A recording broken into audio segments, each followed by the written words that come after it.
Narasimha Chaturdashi very soon this month, on 22nd of May. So we have requested, and Maharaj is very mercifully accepted our invitation.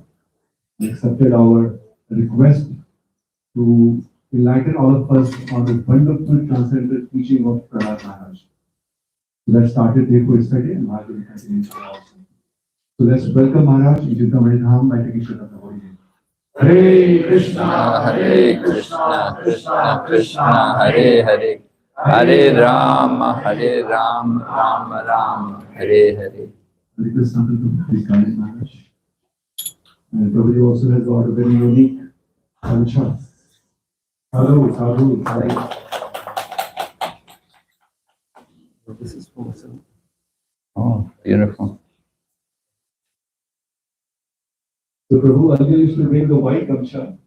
This is normally actually Prabhu, if I'm not mistaken. Thank you very much. Your NGO, right?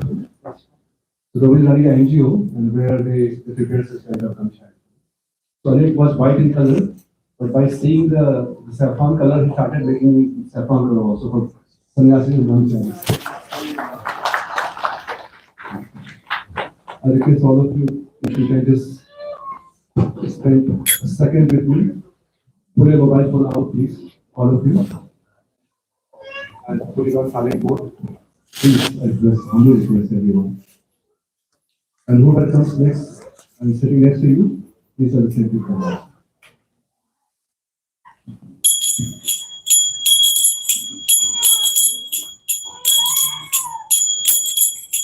Parama Karuna Pahutvichana Nitai Gora Chandra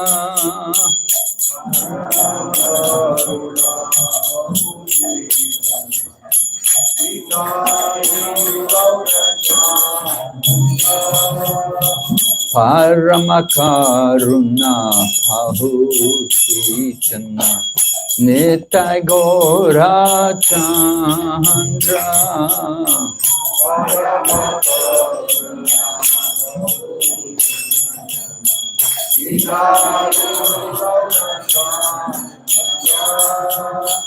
Sabha Avatara Sarasi Ramani Kevalananda Kanda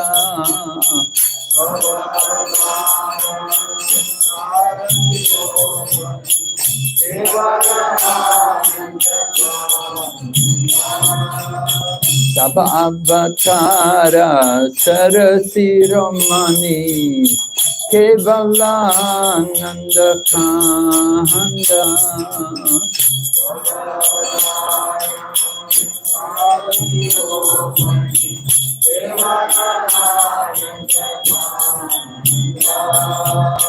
Bhajo Bhajo Bhai Chaitanya Nitai Sudrita Vishwasha Kori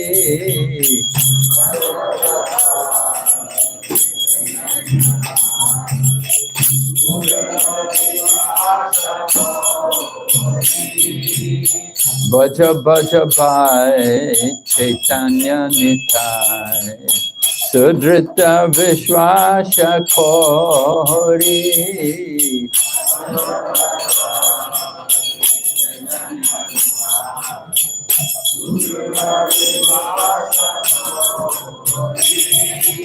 Vishaye Chadiya Tera Se Mochiya Moke Bolo Hari Hari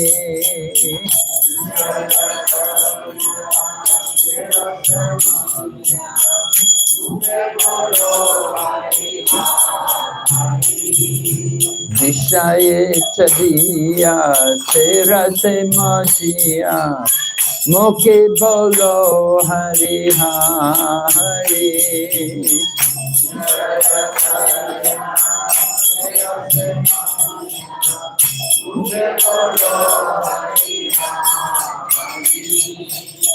Dekho re bhai Tribhuvan nai E manna jaya ladhata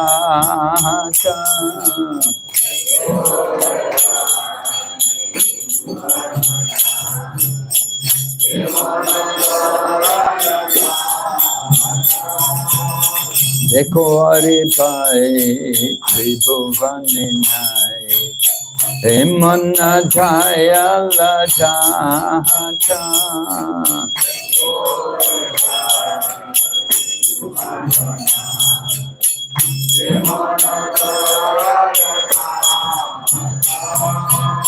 Pashupaki Jure Pashana Vichare Suniya Raguna Gata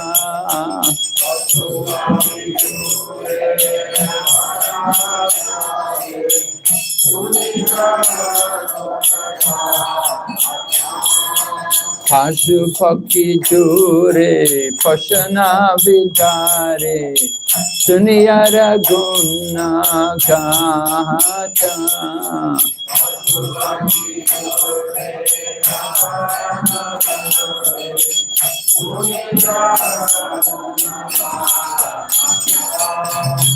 Samsare Machiya Rohile Padiya Se Padina Hilo Asa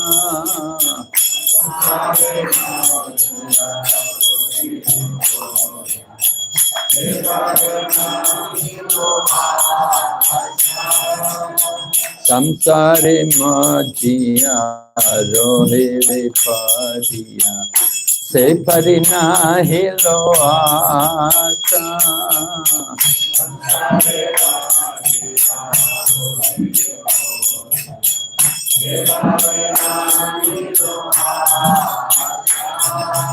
Apanna Karamai Punjaye Samana Kahelo Chana Jahan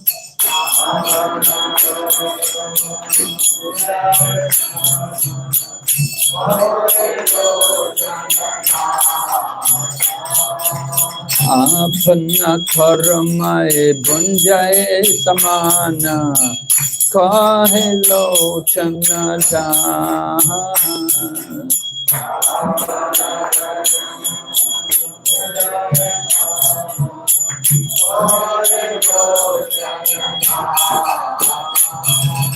Karma Karuna Pahu Krishna Nitai Gora Chandra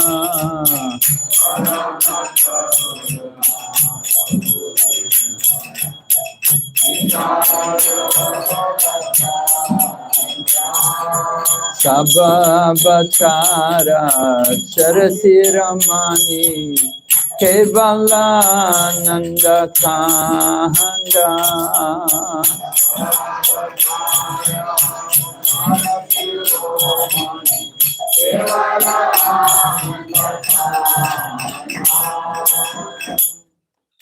Gaur Premanande Haribo Om Namo Bhagavate Vasudevaya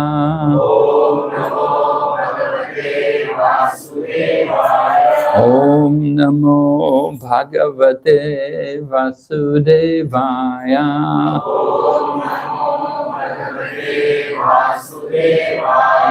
Om Namo Bhagavate Vasudevaya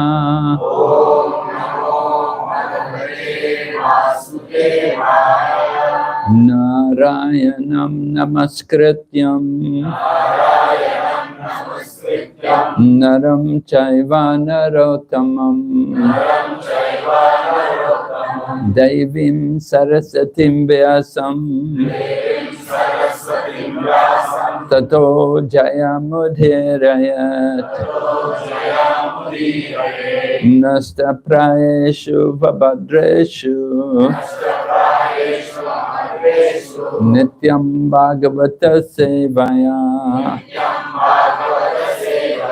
Bhagavati Uttama Shloke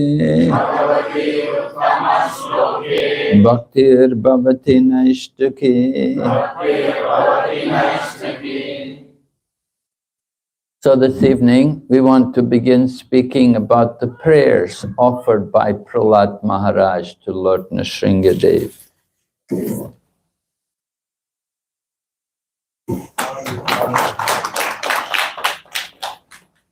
This is chapter 9 of the 7th canto of Srimad Bhagavatam. So, Lord Nrsingadev, of course, appeared and killed Hiranyakashipu when he saw how Prahlad was being terrorized by his demoniac father. Lord Nrsingadev could not tolerate to see all the threats which were being made on the life of Prahlad Maharaj. And finally, Lord Nrsingadev, of course, appeared from the pillar and fought with Hiranyakashipu and killed him. But Lord Nrsingadev was in a very angry mood. He'd been greatly enraged by the treatment of his dear devotee, Prahlad. And different personalities all came and offered prayers to try to calm Lord Nrsingadev. Lord Brahma and other different personalities, demigods, they all came. Even Lakshmi, the consort of Lord Nrsingadev, she also tried a little bit to offer prayers, but when she saw the angry form of Lord Nrsingadev, she was shocked.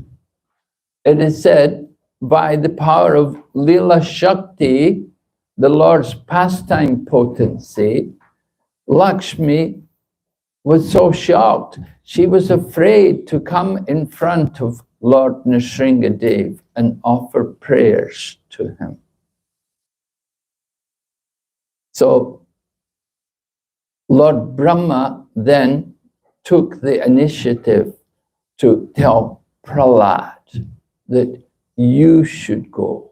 You go and try and offer some words. Try to calm Lord Nrsingadev. This angry form of Lord Nrsinga, this Ugra Nrsinga, right? The angry form. So, Prahlad Maharaj, he came, he's only a young boy, remember, and he came before the gigantic form of Lord Nrsinga. And Lord Nrsingadev was in a ferocious mood. He was with anger, he was enraged.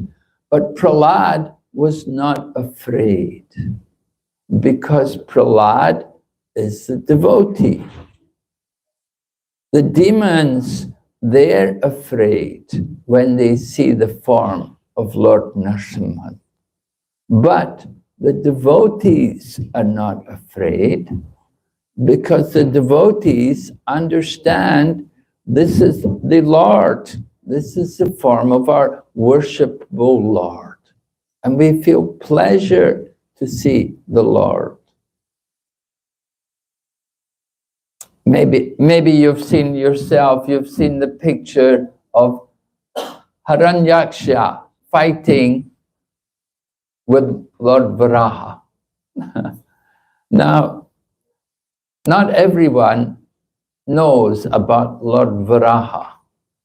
And when they see that picture of Hiranyaksha fighting Lord Varaha, they think, ordinary common people who are not educated in any spiritual knowledge, when they see the picture, they think Hiranyaksha is a good man.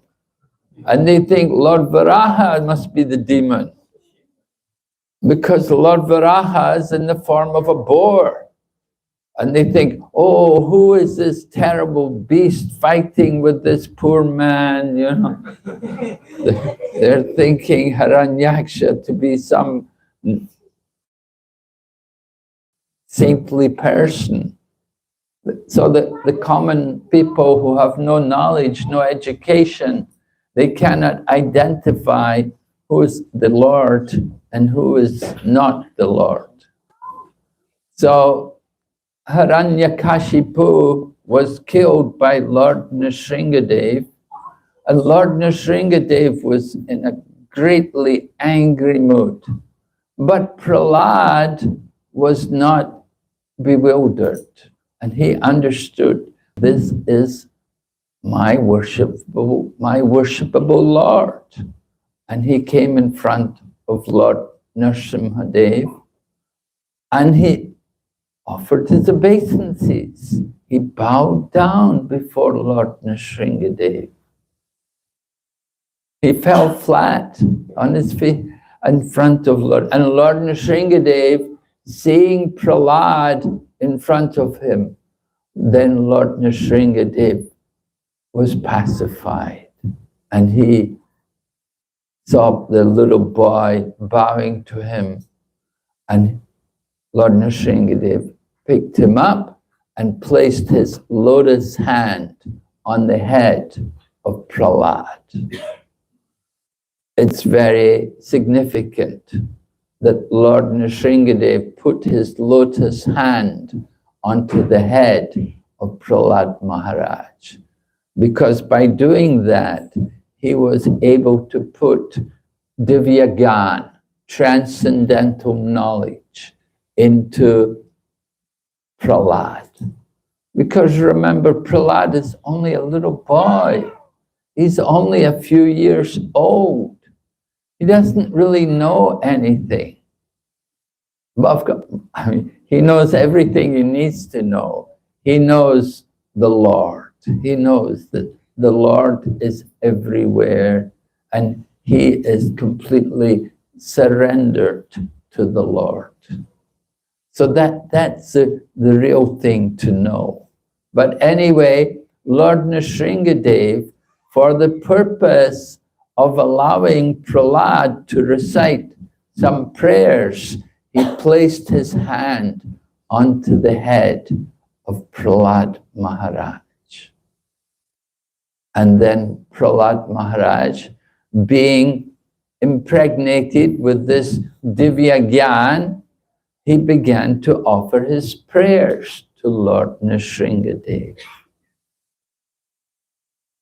And he begins by saying to Prahlad, by saying to Lord Nrsingadev, he says that, you know, I'm not qualified to offer prayers. These other demigods, they're much more qualified than me. These demigods, they're all in the mode of goodness. But I'm from the demon family. I'm from the mode of ignorance. So what qualification do I have to offer any prayers? If these demigods who had come before me, if they could not pacify the Lord, how is it possible that I can ever do anything to calm the Lord?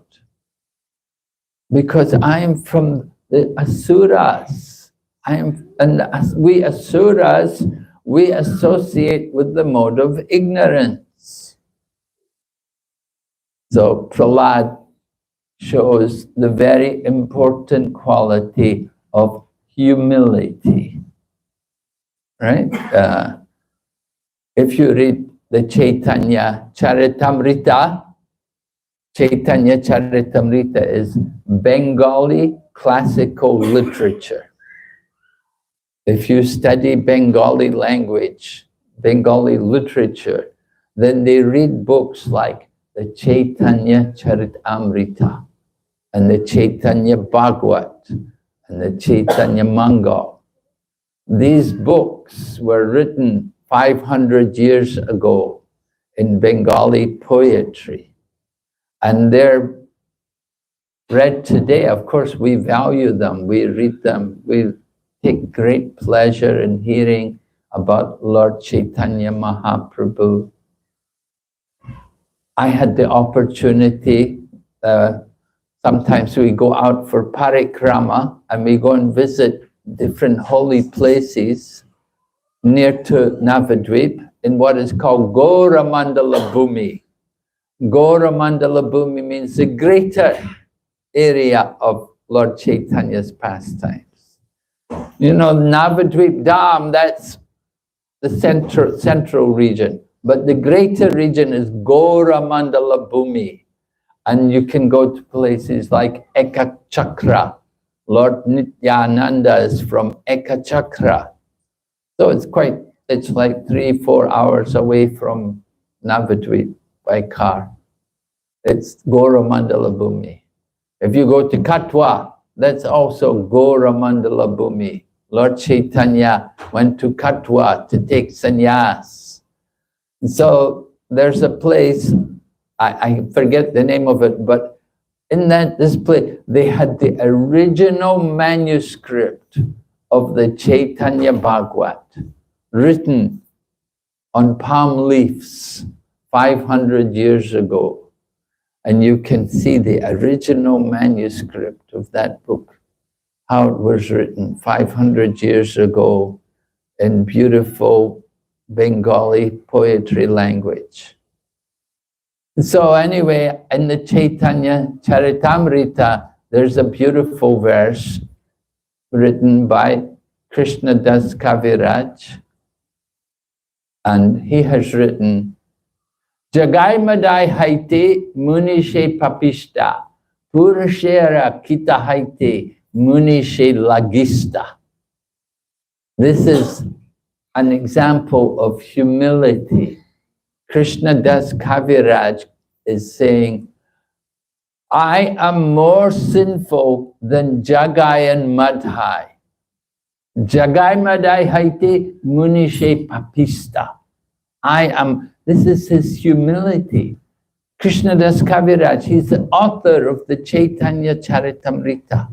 It's a classic, it's beautiful language, many verses from scriptures, and it describes all the lila of Chaitanya Mahaprabhu, particularly the later pastimes of Chaitanya Mahaprabhu. The early pastimes of Chaitanya Mahaprabhu are in Chaitanya Bhagavat, but Krishna Das Kaviraj he thought there should be also a book about the later pastimes.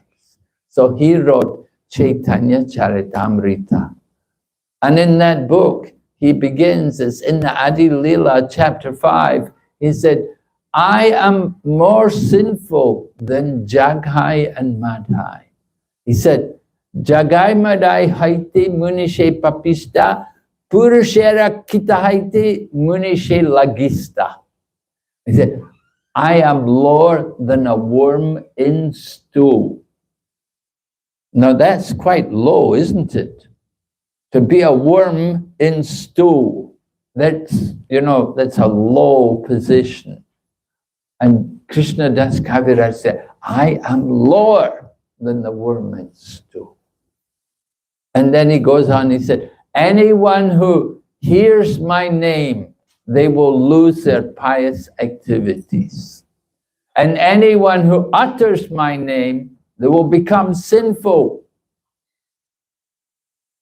This is the humility of a devotee.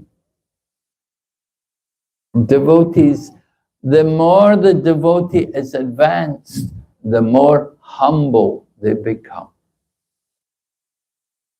It's important. Humility is one of the qualities of surrender to Krishna. Right? You've studied Bhagavad Gita, you know 6 characteristics of surrender to Krishna. Anukuyasya sankalpa pratikuyasya varjanam. Like that, accepting everything favorable for devotional service, rejecting what is not favorable, knowing only Krishna can protect you, knowing only Krishna can maintain you, having no desire separate from the desire of Krishna, and finally, always being meek and humble. An important quality of the surrendered devotee.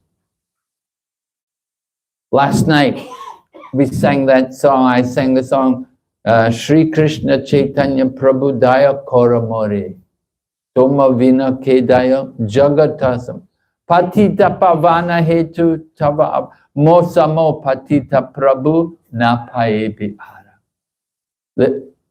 Narottam Das Thakur prays that you've come, you're Patita Pavan, you've come to deliver the fallen souls. So my claim is first, I am very fallen. You please save me. This is the humility of the devotees. And so Prahlad Maharaj is also in that same mood. He's very humble. Although he's only a young boy, you know, we read about Dhruva Maharaj, you know, Dhruva Maharaj a little different. Dhruva Maharaj is Kshatriya, right? Because he couldn't get to sit on his father's lap, he became greatly angry. It affected him, but for his ultimate benefit. Anyway, Prahlad Maharaj is an example of humility. Coming before Lord Nrsingadev, he said, I'm very unqualified to offer prayers to you. He doesn't think I'm very qualified. He thinks I'm very unqualified. So Lord Nrsingadev is certainly, you know, when you hear somebody speak like that, then these kind of words, they go to the heart, and we will have certainly some feeling, some appreciation for the speaker. So Prahlad Maharaj requests Lord Nrsingadev that, you know, please don't expect me to say anything very profound or very meaningful.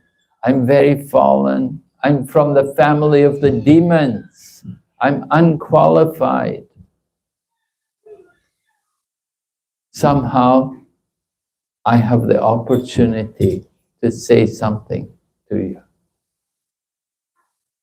But then Prahlad goes on to speak that one may be born in a Brahmana family, and you may have all the Brahminical qualities. But if you're not a devotee, then it's all useless. You know, the Brahmanas are generally considered the head of the social body.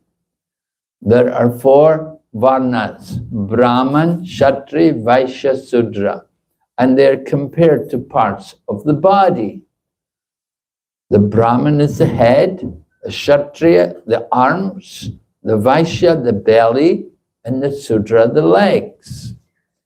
So the Brahmana is the head. Head is the most important part in the society. The cut off the head, body's dead. You can cut off the arms, you can cut off the legs, even you can take out the belly, the person can still live. But if you cut off the head, dead for sure. So Brahmana, very important part in the society. But a Brahmana who is not a devotee is not very meaningful. If the Brahmana has no devotion for the Lord, it is not very valuable to the society. We know from the Bhagavad Gita, there are 9 qualities for the Brahmana, mentioned in Bhagavad Gita. Samodamasta pasyoncham shantirajamam evacha jnana vijnanam astikyam brahma karma svabhavajam. And peacefulness, self-control, austerity, purity, like that. These qualities are there for the Brahmana. So one may have all these qualities, but he may not be a devotee. He's just a Brahmana. He's a Pandit. He may have knowledge, but he has no devotion. So that person is not appreciated by the Lord. The Lord wants devotion. He's attracted by the devotee. It's the devotion which is meaningful to the Lord. From the Bhagavad Gita, Lord Krishna has also said that only by devotion can I be understood. Bhaktya mama vijanati yavam yaschasmin tattvata.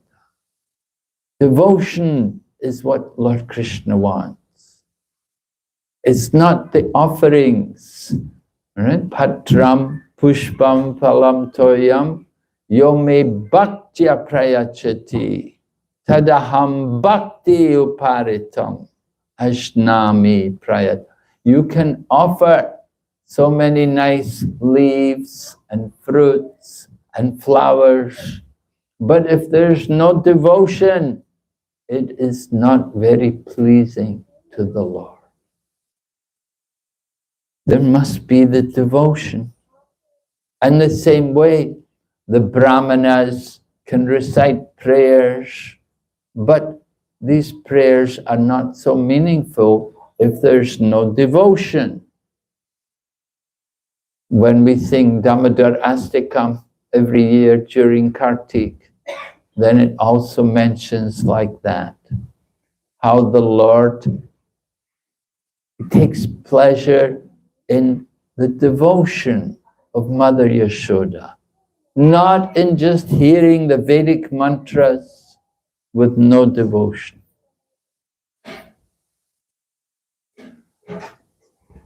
In Brahma Samhita also, Lord Brahma says, Vedeshu durlabham, adurlabham atma bhakto. That it's very difficult to know the Lord from the Vedas, but very easy to know Him from the devotees. So Prahlad Maharaj begins his prayers to Lord Nrsingadev by explaining like this, the importance of devotion rather than simply the birth. Somebody may have the good birth, Brahmana birth, born in the Brahmin family. It's a good opportunity for spiritual life, but it's not enough. It's a good beginning to be born Brahmana family, but you have to go on from there. Just like Srila Prabhupada gives the example, one may be born, one's father may be High Court judge. So does it mean the son is also High Court judge? No. One's father is doctor. Does it mean son is also doctor? No. You have to become qualified. You have to develop the qualifications. So being born in the Brahmana family, very nice, very good. But go on and become also devotee. The topmost Brahmanas are the devotees, the Vaishnavas. So Prahlad Maharaj understood that the Lord does not consider the material aspects of the person. Oh, you're very rich. Oh, you're very high class. Oh, you're very educated. Maybe you have PhD. Maybe you're a big scholar. You know so many verses. You know Shastra. One devotee was telling me that he was picked up by one man to take him to a program, and the man was telling him, he said, yes, I know this Puranas, I know this Shastra, I know that Shastra. And whenever I drink my tea, I always put a tulsi in my tea. So, like that, people can be big scholars, but it doesn't mean that they have devotion. And when we're approaching the Lord is not considering who's qualified and who's not.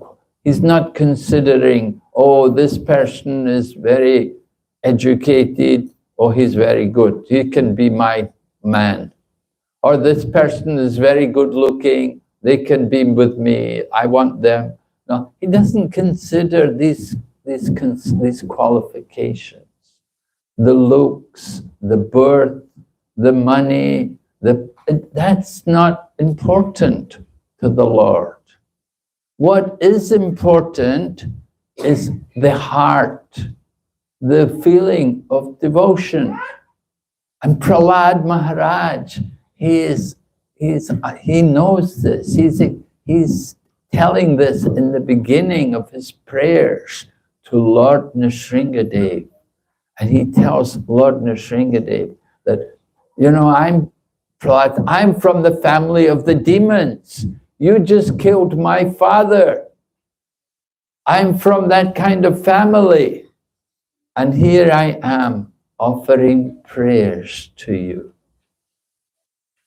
Are you going to Prahlad Maharaj is beginning in a very, very humble way, taking a very low position. That, look at me, I'm so unqualified, but I've come before you. And I know, Prahlad said, I know that you're not considering my material qualifications. You're not going to discriminate against me because I'm from the Asura family or because I'm from Patala Loka. The demigods are there, they're from Swarga Loka. And Prahlad says, here I am from Patala Loka. So it's not a question of where you're coming from. That's not important. What is important is the heart, the feeling of the heart, the love, the devotion. And this is Prahlad's qualification, that he has come before the Lord to offer prayers. He tells Lord Nrsingadev that I'm not offering prayers for your benefit. I know, Lord Nrsingadev, you're the Supreme Lord. You know everything. You know all your glories. What can I tell you? I am offering prayers for my benefit, for my purification. When we offer to the Lord, it's not that the Lord needs our offering. When we offer arti, we don't do it for the Lord's pleasure. It's for us. We're doing it for our purification. When we cook for the Lord doesn't need our food. He's got many Lakshmis who all cook better than us. And they're cooking, hundreds and thousands of Lakshmis are cooking in the spiritual world. And they're cooking. And do you think the Lord needs our food? Does he need our offerings? We are doing it for our benefit, for our purification. So Prahlad Maharaj is talking like this to Lord Nrsingadev. He wants Lord Nrsingadev to, not only, it's not that he wants Lord Nrsingadev, but he is expressing the mood of devotion, the mood which we should all cultivate, because Prahlad is one of the Mahajans. There are 12 Mahajans in the Vedic scripture. Swayambhu Narada Shambhu Komar Kapilo Manu Prahlado Janako Bhishmo Balir Vyasaki Vayam. Right? Prahlad is one of the 12 authorities. And we are told also, Mahajano yena gata sapanta, follow in the footsteps of the Mahajans. We have to learn from devotees like Prahlad how to offer prayers to the Lord. And praying is one of the 9 angas of bhakti. Shravanam, Kirtan, Vishnu, Smaranam, Padasevanam, Archanam, Vandanam, Dashyam, Sakyam, Atmani. So Vandanam, offering prayers to the Lord. We have to learn to pray. Certainly, we pray, chanting Hare Krishna is our prayer to the Lord, our constant prayer. The Hare Krishna mantra, we're praying to the Lord. O Supreme Lord Krishna, O Supreme Energy of the Lord Hari, O Lord Rama, please engage me in your service. Please accept me. Please give me the strength to serve you. It's a prayer, and it's also the answer to our prayer. Because by chanting, we're praying, we're offering our service to the Lord. It's a prayer, and it's the answer to the prayer, because we're praying for service, and when we chant, that is service to the Lord. So this chanting, the Mahamantra, it's the means and it's the end also. It's a sadhana and it's also the sadhya, it's a siddha, it's a perfection. Prahlad Maharaj prays to Lord Nrsingadev. I am from the demon family. I have come before you. I know you don't want anything material. It's not that you're going to discriminate against me. You simply are interested in devotion. It is by devotion that we can approach you and offer prayers. And then Prahlad Maharaj said something very interesting. He says that just like, he said, you have killed Hiranyakashipu, you've killed my father. He said, all the denizens of heaven are all happy that he's being killed. And Prahlad Maharaj gives an example. He said, just like a saintly person is happy when a snake or a scorpion is killed. Oh, this is sometimes puzzling. And Srila Prabhupada described that he was surprised also. He described, Srila Prabhupada said, one time he was in Mayapur. And in Mayapur there are snakes, you know. Because Ganga is there and rice fields are there. So there's quite a few snakes around. And sometimes cobras, and sometimes people get bit. So one time he described he was at the Gaudiya Mat. This was times of Bhaktisiddhanta Saraswati. Means it must have been like 1930, about 100 years ago. How Mayapur was in 1930, we cannot imagine. Anyway, more jungle, very basic. And so there was a snake. It was announced, there's a snake. Bhaktisiddhanta Saraswati immediately said, kill it. So he killed it. So Prabhupada said, I was shocked.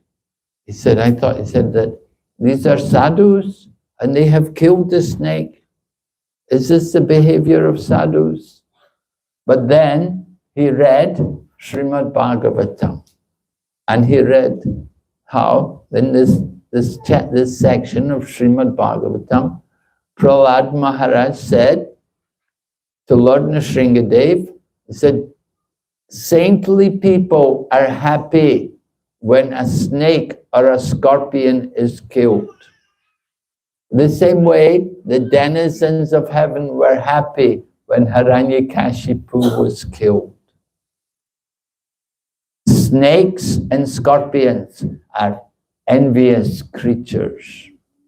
They bite innocent people, and the bite can be very painful. It can even be fatal.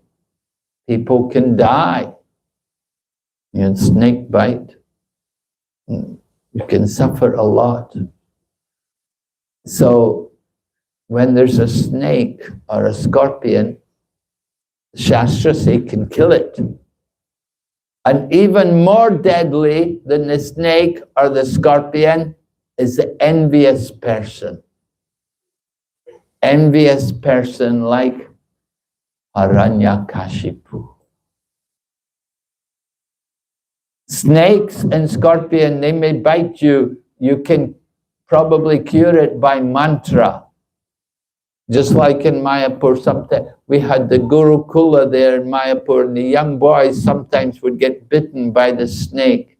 And so when they get bitten, they have to take them to the neighboring village.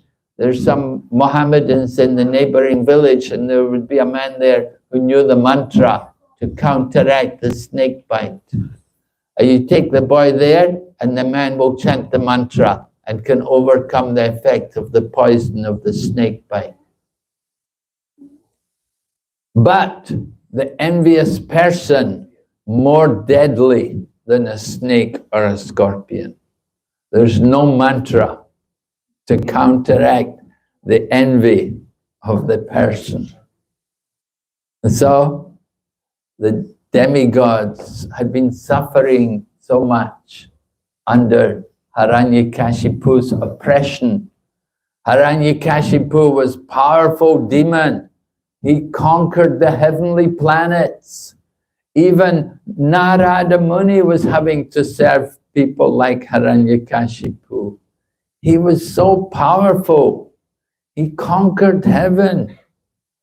Oh, the demigods were all afraid of him.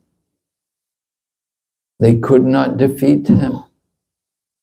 But now Lord Nrsingadev had come, and he had fought, and he had killed Hiranyakashipu. So the demigods were relieved. They were very happy. Oh, he's dead at last.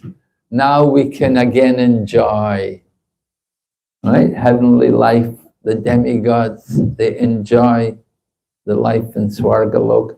But when they were oppressed by the demons, by Hiranyakashipu, then it was a big problem for them.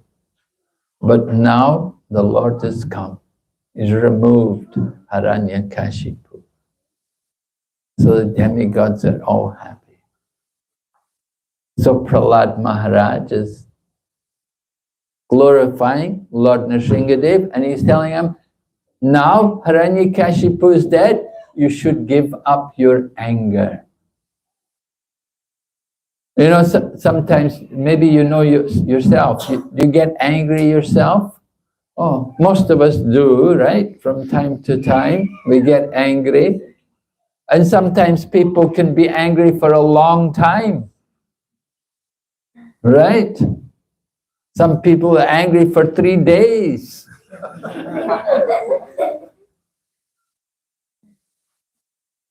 No joke, it's a serious problem, you know. We have people, this anger. So we have to, here Lord Nrsingadev was very angry because this Hiranyakashipu had given so much trouble to the Lord's devotee, to Prahlad. It had aroused the anger of Lord Nrsingadev. He did not like to see his devotee put through so much trouble. And finally, Lord Nrsingadev came and he fought with him and he killed him. But he could not immediately give up the anger.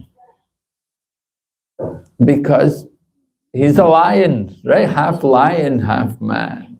Lions can be quite ferocious. They get angry easily. But the cubs of the lion, they're not afraid of the mother lion or the parent. The cubs, they will be with their mother or father, even if the lion is in an angry mood. Just like at home, your mother may be angry, and oh, okay, she's my mother, what to do. So Prahlad was not disturbed, he was not afraid of the anger of Lord Nrsingadev. The goddess of fortune, she was bewildered when she saw the anger of Lord Nrsingadev. She'd never seen the Lord in this condition before. It was a shock to her. And she is the consort of Lord Nrsingadev. Lord Nrsingadev is Vishnu avatar. So his consort is Lakshmi, right? So Lakshmi Nrsinga. Just like Lakshmi Narayan, Lakshmi Nrsinga. So Lord Nrsingadev his consort is Lakshmi, and his devotee is Prahlad. And it's Prahlad's prayers which are pacifying Lord Nrsingadev. It's just the presence of Prahlad. It's the mood of Prahlad, his humility, his submission and surrender, and how he's taken full shelter of Lord Nrsingadev. And although everyone's afraid, they're all standing far back from Lord Nrsingadev, Prahlad can come forward and fall at the Lord's feet and begin to offer prayers in the most wonderful way. Because he's a devotee, because he has that devotion, so he can express his feelings to the Lord. And he understands, he's describing that approaching the Lord, the qualification is simply one thing: devotion. You cannot purchase your ticket to Vrindavan. Just like Prabhupada said, you want to go to Vrindavan? You don't go to Vrindavan just by purchasing a ticket. The holy Dham is not different from the Lord. The Lord is absolute. And the Lord's Dham, like Vrindavan Dham, Mayapur Dham, these places, you don't enter these places just by buying a ticket. And the same way you don't know the Lord just by how much money we have, or how much opulence we enjoy, or how much knowledge we have, or how good looking you are, or how educated. None of these things will help us to go to. Only one thing is going to help us to approach the Lord, and that is devotion. The Lord wants to see how much devotion we have. And devotion means we will do anything for the Lord. Whatever the Lord wants, we're ready to do. We're not the controller. We're simply the servant. And whatever is the Lord's desire, that is our desire. Just like in Shikshastikam, every day when we say Shikshastikam, Aslishyavapadaраtam panastumam adarshanam marmatam karotuva yata tatava vidadatu lampata mat prananatastu saevanam para. In this final verse, Chaitanya Mahaprabhu is expressing the highest mood of devotion. He is saying to Lord Krishna that even you make me broken-hearted by not being present before me. You are completely free to do anything and everything with me, but you are always my worshipful Lord, unconditionally. In other words, Chaitanya Mahaprabhu is saying, if my unhappiness makes you happy, that is my happiness. Right? Do you say like that? Do you ever tell your friend or your companion like that? If my unhappiness makes you happy, that is my happiness. That's a very special mood. This is the mood of pure loving devotion. So Prahlad, Srimati Radharani, she talks like that to Krishna. Even though you are lampata, lampata means you go to other ladies. But she said, still, you break my heart, but still you're my worshipful Lord. Unconditionally. Devotional service must be unconditional. Savai pumsam paro dharma yato bhakti adhoksaji. Ahaitaki apratihata yayatma suprat. The supreme occupation for all humanity to attain is loving service to the Lord. Such service must be unmotivated and uninterrupted to completely satisfy the self. So this is devotion, a very special quality. We're trying to cultivate devotion. Prabhupada would say, we're trying to be devotees. It is not an easy thing to become a devotee. We're trying to come to that platform. How to come to that platform? We need association with devotees. Just like Prahlad, he got association. He learned from the devotees. We have to learn also. We have to learn. We have to cultivate that devotion. That devotion is, it requires detachment. Vasudevi Bhagavati Bhakti Yoga Prayojita Jnana Yati Asuvairagyam Jnanam Chayat Ahaitukam. Just by practice of devotional service, we will develop two things: knowledge and detachment.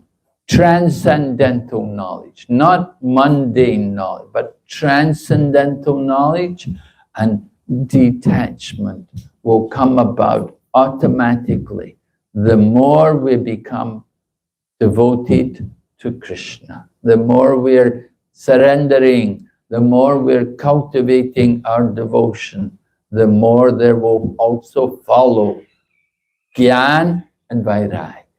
They have to come where there is genuine devotion.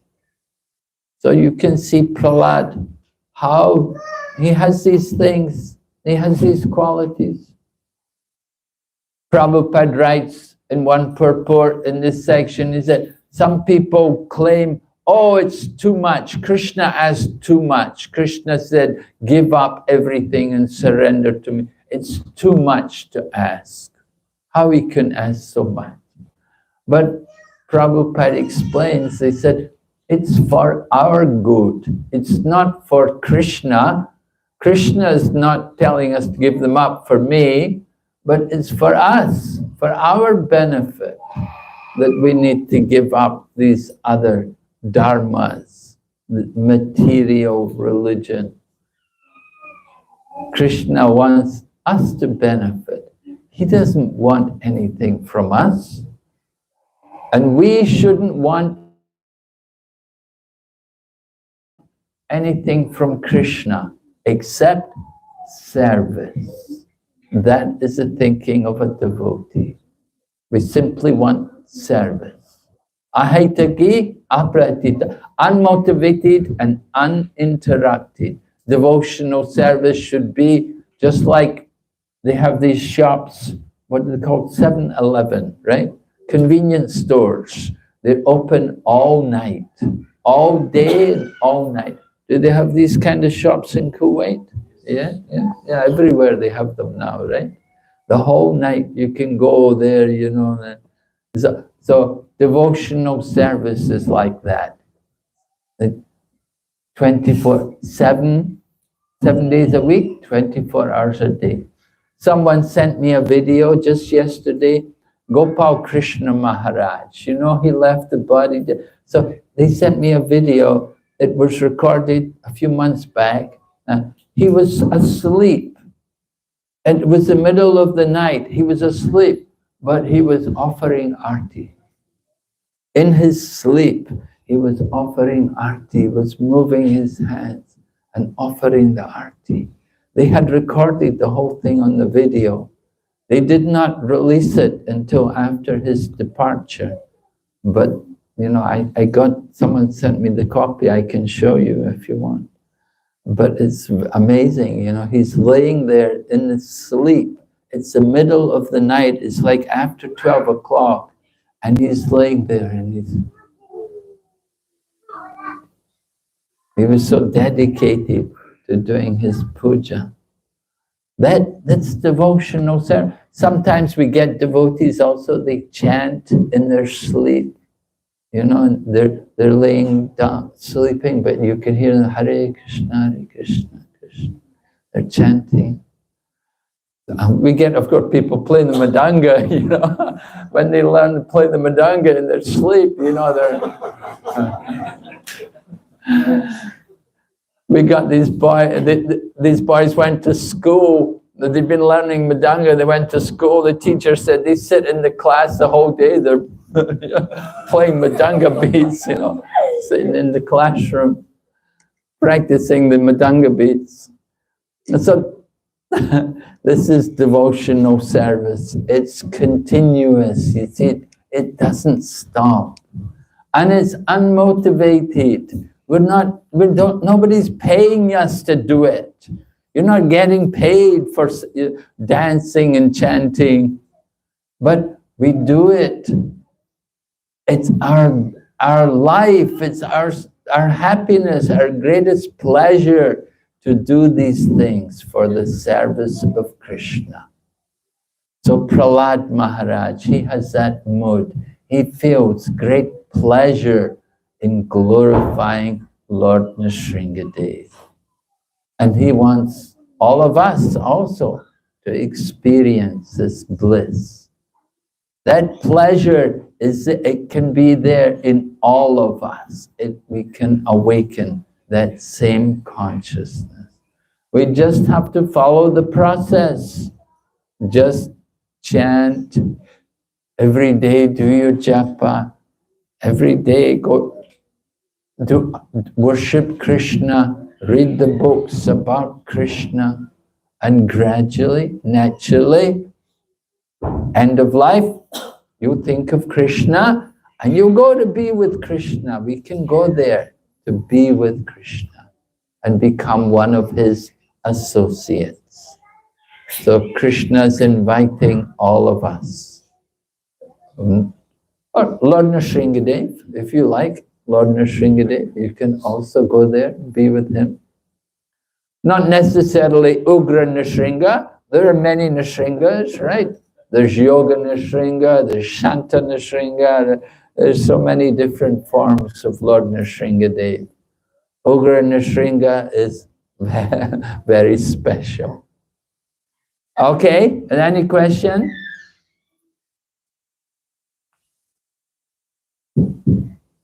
Yes.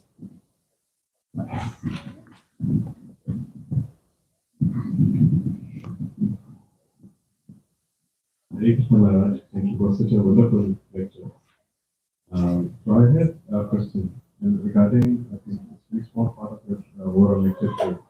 You mentioned how when Srila Prabhupada, he was surprised when he saw snake getting killed by his Guru Maharaj, or instructions of his Guru Maharaj. And I was thinking, Maharaj, so even for example, if we take that example in our household, sometimes in the kitchen we have cockroaches, sometimes we have insects who bite us, sometimes we have flies. And just like as a jeep player, you always feel that you should not try not to harm any of the jivas. So what is the right mode of action before the time? Yes. Well, certainly Srila Prabhupada, like one night he was taking rest in Juhu. Juhu, it's tropical, very hot there, and mosquitoes are there. And middle of the night, there was a mosquito in his bedroom and inside his mosquito net. So Prabhupada got up and he told his servant, he said, there's a mosquito in my net, can you get it out? Can you remove it, And so Prabhupada got up and the servant then went in and got rid of the mosquito. But Prabhupada didn't like that we just kill everything. He said, don't make my place into a crematorium, So Prabhupada would use a mosquito net. Generally, mosquito net will keep the mosquitoes out. Prabhupada said, in Mayapur, mosquitoes have no mercy. So, better to have a mosquito net. I know myself, I went on parikrama in Vrindavan one time. I was on the parikrama, BRAJ MANDAL parikrama, and it had been a flood that year. There'd been heavy rains. There was a lot of mosquitoes, and I got malaria because I didn't use a mosquito net. So, it's advisable to protect yourself from these things, Mosquitoes, you get some incense, you can burn coils also to keep the mosquitoes away, and you can put some anti-mosquito cream onto the skin to protect you. As far as cockroaches go, I heard that Srila Prabhupada just knocked one out the window and said, go outside and enjoy. He didn't kill it, but he did say, go outside and enjoy. That was, he was in New York. So generally, we observe the principles, we're not violent. The story is there, Magrari the hunter, he'd been made a devotee by Narada Muni, and then Narada and Angira came back to see him, and there were insects on the path, and Magrari got down and moved the insects. He wouldn't stamp on the insects, he was very careful. I heard a story, there's a pastime about Ramanujacharya, that he'd been to Tirupati, and they had some prasad from Tirupati, and they'd walked for several days, and at one point they took the prasad, and they saw there was insects in the prasad. So Ramanujacharya immediately said, we have to immediately go back to Tirupati. And they walked all the way back to Tirupati. He said, now let the insects go. He said, these insects are from the holy place. He said, we had to bring them back. We shouldn't take them away from the holy place, put them back in the holy place.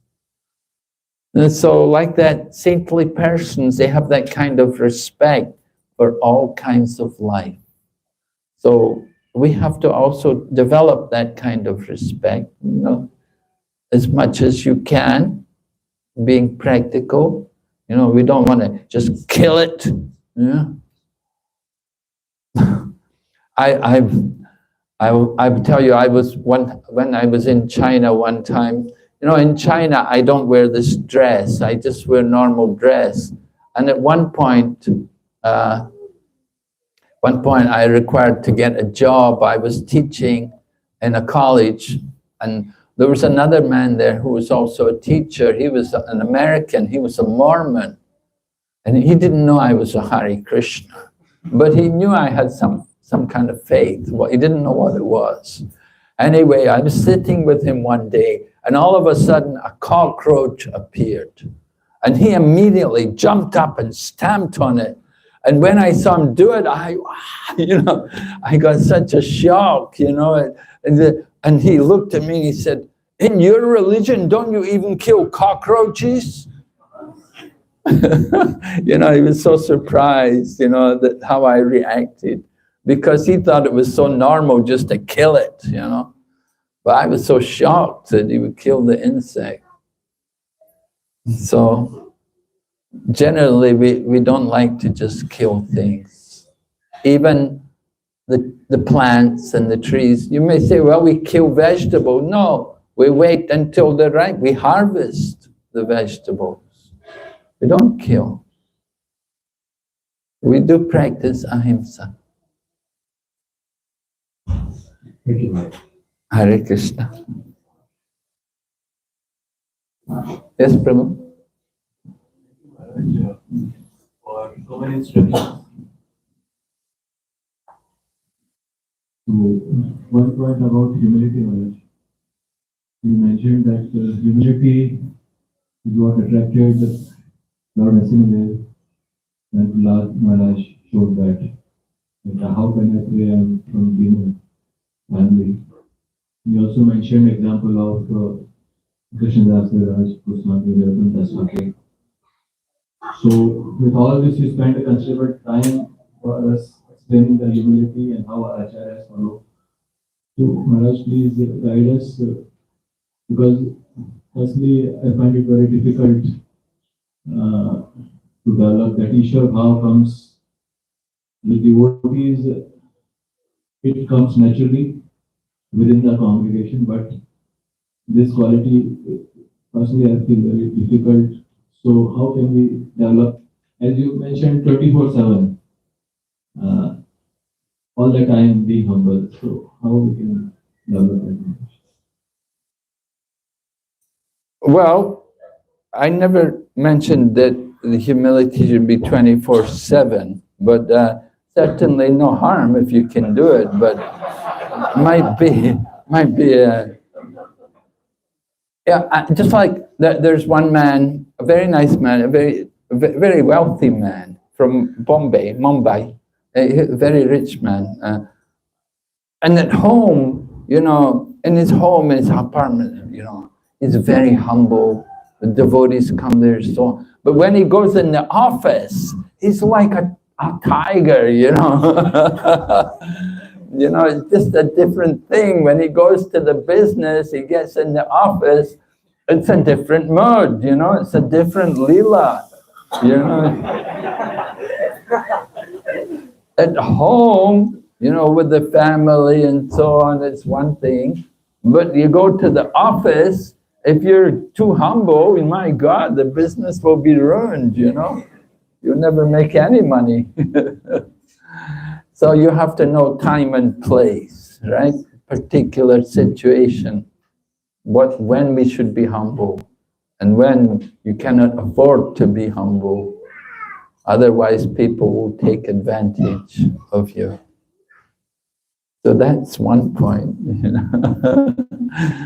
And Prabhupada could be humble, but Prabhupada could also be very heavy sometimes, He could be very, we would just sometimes just want to kill, to go near Prabhupada. Prabhupada's in a bad mood, we'll run away. Sometimes if Prabhupada saw things are not right and he'd be, we'll go and hide, Not so easy, People like Bhakti Siddhanta Saraswati, to be near them. They were so powerful, At the same time, they're so humble. Can't say they're not humble, but at the same time, they're so powerful. And they could challenge, the atheists and he was, Bhakti Siddhanta was Nrsinga Guru, If the Mayavadis would run away from him, they saw him coming. Yeah, that's his humility. So we have to know how to use humility in the service of Krishna, when to use it. Offer all respects to others, if they're worthy of respect. Right? If they're Mayavadis, then are we going to offer all respects to them? You know, we have to correct them. So yes, there's a time and place for everything.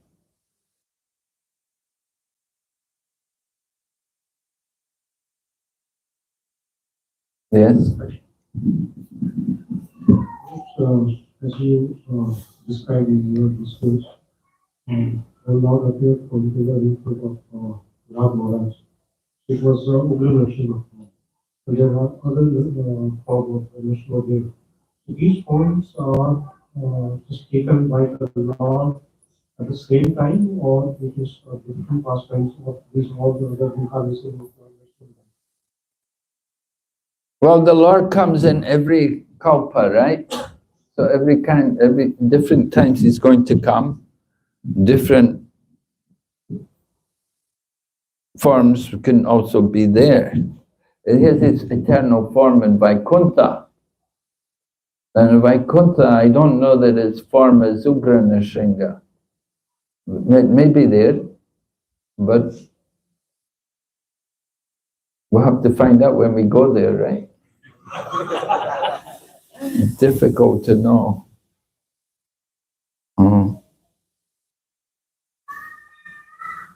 I don't know exactly the answer to your question. Well, then I need to read maybe Lagu Bhagavatamrita or something.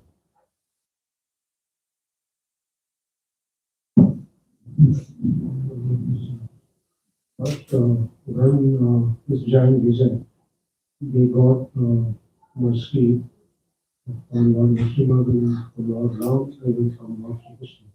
Is there a difference between these three Lord's different forms when they are giving the mercy to giant vision?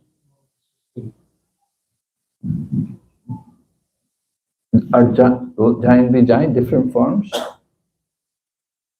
Or you mean giant Vijay? Yeah, when they were they were delivered by Lord. Mm-hmm. So there's a difference between the mercies they got from Lord Narasimha and Lord Ram and then from Lord Krishna. Well, in Chaitanya Charitamrita, it says that giant Vijay came one time, in one incarnation. The giant Vijay are coming as Ravana, but not every kalpa. Not that every kalpa is. Although Lord Nrsimha is in every kalpa, and there can be the lila of the demon Hiranyakashipu, but they're not always giant Vijay. Giant Vijay come one time. One time they're coming to play these parts. Other time, different demons. So that point is mentioned in Chaitanya Charitamrita.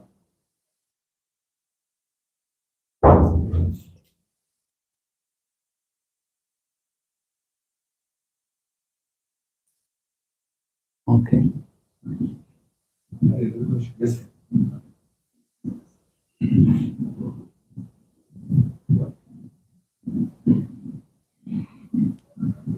Thank you for your discourse. I have one small question.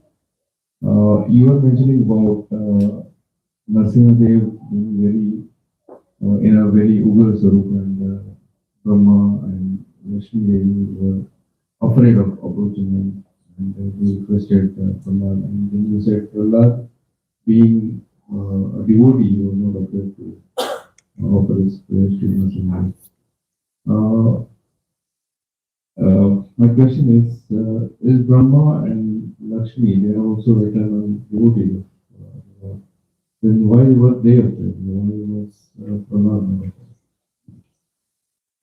Well, we don't hear that Brahma was afraid. It was just they could not pacify Lord Nrsingadev. They didn't know how to calm him down. That was the problem, that Lord Nrsingadev is so angry, how to get him to be peaceful and calm down. So Lord Brahma was considering how to do it. He had tried, he'd spoken, didn't have any effect on Lord Nrsingadev. He tried, he did say something there in Srimad Bhagavatam. And other demigods also came, and nothing had any effect on him. So then they thought, Lakshmi, she's the wife, she should be able to do something. But she was shocked. She'd never seen the Lord in that form before. And she couldn't do it either. So then Brahma thought, let Prahlad try. So that was the circumstance. But Lord Brahma, is he an eternal associate of an eternal devotee? No, Lord Brahma is a jiva. He's not God, he's a jiva. And he's at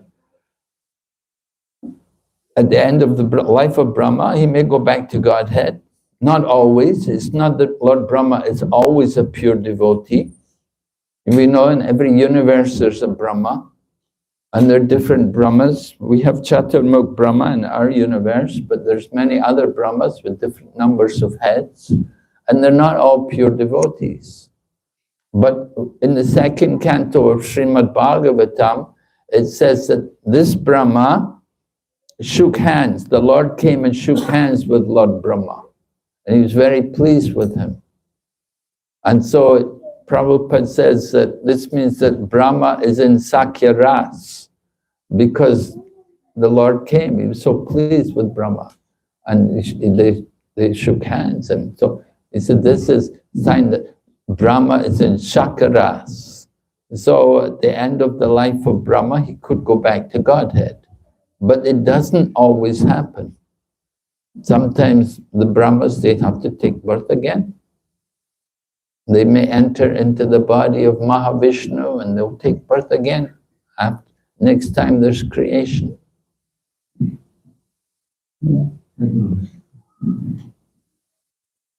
So demigods, the devas, like Lord Brahma is the head of the devas, they're not all pure devotees. They have material desires. That's why they have these positions. So the pure devotees are on a higher level than the demigods. So that's why Prahlad, he is a pure devotee. He can pacify Lord Nrsinga. The demigods couldn't. How could Prahlad? Because he was a pure devotee. He had that devotion. Okay, Hare Krishna. Hare Krishna.